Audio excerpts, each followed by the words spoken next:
Dara here from HiveAlive, the world's #1 bee feed supplement. I'd like to talk to you briefly today about fondant, about why now is the time to be putting it on your colonies, why it's important now, and basically how you can prevent your colonies from starving. So at this time of year, the colonies are generally getting smaller. They're being overwintering. They're overwintered bees. The bees with the large amount of fat body bees, the ones that live throughout the winter, they're slowly dying off. The queen might have started laying already, maybe not. But either way, her rate of laying will be slow enough that the colony size will most likely be dwindling the whole time. So that's a problem in your colony, but also at the same time is your bees have been eating stores the whole time. Because they're eating stores, what's happening is the food that was all around them initially is now becoming further away from them because they've eaten what's closest to them. So that, compounded by the fact that your colony was this size, is now this size as it goes through winter, means that they're now further, maybe 2-3 frames away from the food that they collected in the fall. And this is okay if the weather's warm and or doesn't get too cold. So the bees don't go into a tight cluster and they can still move around and get the food. But the problem is once it starts getting cold, the bees then go back into a cluster and they won't leave that cluster. So they won't leave that cluster to get food, which means that if it's cold, and especially if it's cold for a period of time, they're sitting in this cluster. They can't go maybe 1 or 2 frames over to get the food. They're just sitting there looking at, well, nearly looking at them, which means that they can starve. And there is nothing more depressing than opening your colonies in the springtime and finding a colony that had food right next to it, but the colony has died. It's quite clear starved. You see all the bees, their bums sticking out of the combs because they're in the very back of the cell trying to get the last bit of food that they have next to them.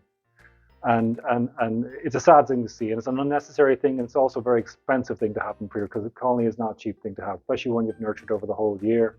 You want those colonies to come out strong. The last thing you want to do is open your colony and see dead bees. This is where fondant comes in. Fondant is super handy because it allows the bees to eat over the winter, because over the winter time you don't want to feed them sugar syrup. It's too cold. You can't take it down. It won't evaporate, and it's just not the ideal thing. That's where fondant comes in.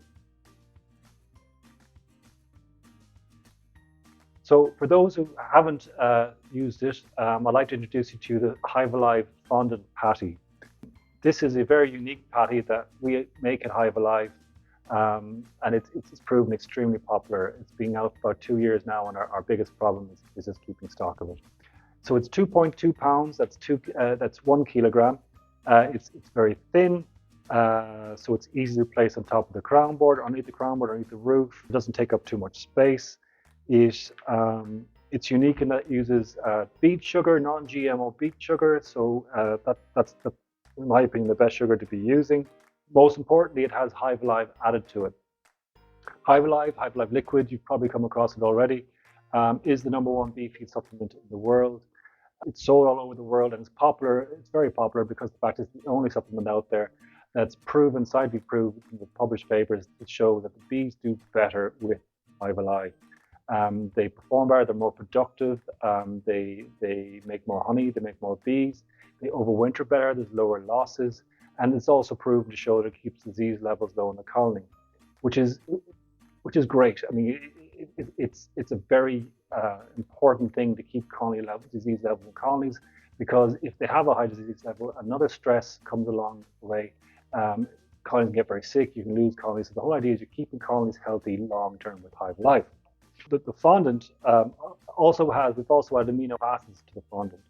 The amino acids are there to make it more like sugar syrup, not like a protein, make it more like nectar, and by making more like the real thing, what they would normally eat over the winter time, because sugar naturally has proteins and amino acids in it, but not a huge amount, whereas sugar does not. So we want to mimic making it more as much like nectar or honey as possible.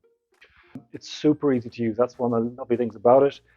It's very simple. What you do is you get a hive tube and you cut out a circle on the label side.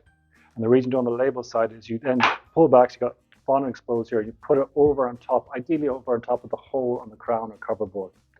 So what that means then is that you can see the consumption of the fondant, which is brilliant because you don't have to go open up the hives. Do they have food? Do they not have food? I can see straight away they're eating it or they're not eating it. They have food, or else they're dead. But hopefully they're not dead. But if they're eating it, they're alive, and you know if they need food or not. So certainly if they start going out to the very corners of it, you know you need to replace your fondant. The beauty of it being thin in this plastic packaging and just opening a hole here is that when you put it on there, it's pretty much it's not going to dry out. So a lot of fondants will dry out very quickly, and once it dries out, the bees won't really go near them. So what you can put this on any time during the winter time. You can put it on in November, and maybe the bees don't need it. Maybe the bees don't need it till March, but it's going to stay there ready for them to eat when they want it, when they need it. So which is perfect because it's when they need it, because if they don't have it, they can starve. So that makes it really special. It has a shelf life of 2 years, so it's easy to buy it now and stock up so you have it for when you need it, because you never know when you're going to need it, or is that bad weather going to come around in late winter, early spring.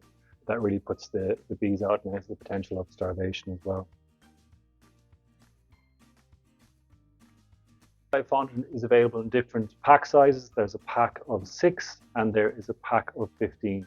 You can buy it direct from our website at www.hivealivebees.com, or you can buy it on Amazon, or you can buy it direct from retailers spread across the world. The bees go nuts for the fondant. Everyone tells us that the bees go nuts. They'll leave other fondants behind and just go over to ours and consume ours. That's mainly to do with the addition of the HiveAlive. We know HiveAlive makes syrup more attractive, and the same thing happens with fondant. I think also the fact that it has the nutrients and has vitamins, amino acids, and the fact that the way that we make this fondant, there's no HMF, which is a toxin that can be made if you make fondant through a heating process, which isn't good for bees. So we make ours in a special way that doesn't have that problem. I should mention as well that the fondant can also be used for feeding knooks, for feeding aphideas, or small breeding colonies, or starter colonies. For smaller spaces, you can just cut it in half. I would still cut a hole if you've got a hole over the top, or just cut it in half, pull a bit of it back so they're able to access the fondant.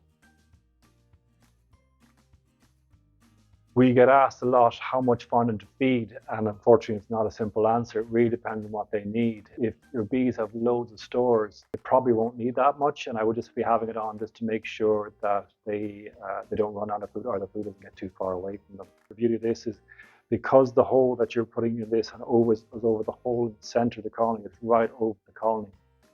And when it's right over the colony, the bees always have access to it because they're there, the heat's going right up there, and they're able to go right up to it. Much easier for them to access that than it is for them to go 3 or 4 frames over, away from the colony where the heat isn't rising to that point, where it's rising up to the fondant and able to make it very easy to go up and take the food.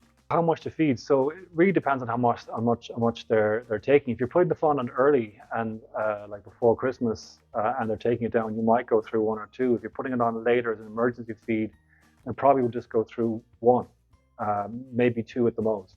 So you actually don't need that much. I mean, the most important time is to make sure they don't starve, which I said, like I was saying, is from sort of January onwards. There's no hard and fast rule, but 1 or 2 generally would do a colony. Thanks.